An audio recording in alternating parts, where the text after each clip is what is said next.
In our last session, I read a letter from a woman who took issue with my saying, if you're unhappy in a relationship, you're always wrong. Specifically, she brought up the example of women abused by their husbands or boyfriends. How could these women be wrong when they did nothing to bring on their mistreatment?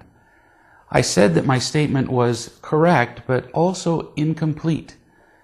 My desire was to correct a strong tendency we have to blame other people when we're unhappy in situations and relationships, and that is not the case.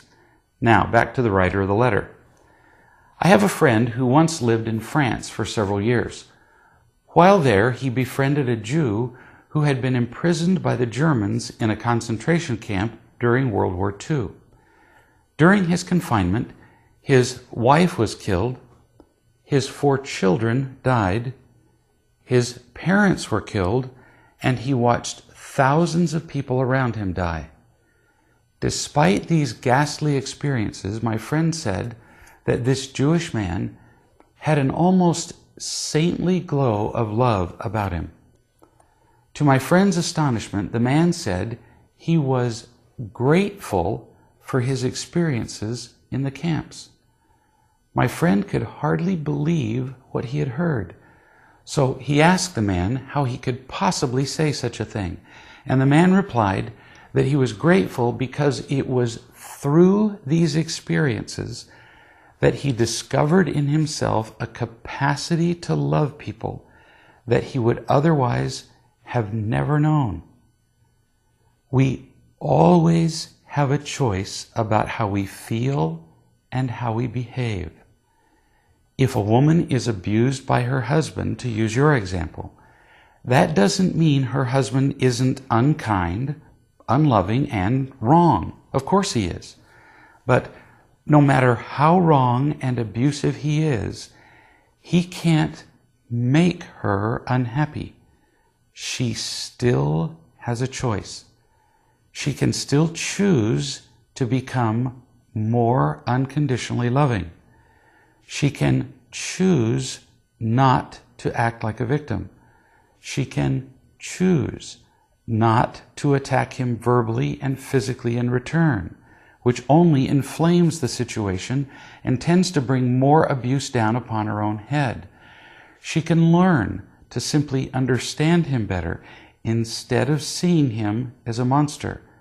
There are so many things she can choose to do that will increase the happiness in her life, rather than choosing to remain helpless and miserable. The reason I describe unhappiness as wrong is simple. The highest goal in life is happiness. A life without it has no meaning. And we know that feeling loved and being loving contribute more to genuine happiness than anything else. Knowing our highest goal in life makes it easy to define what is right and wrong in life. Anything that contributes to our reaching our highest goal would have to be right, while anything that interferes with our reaching that same goal would have to be wrong.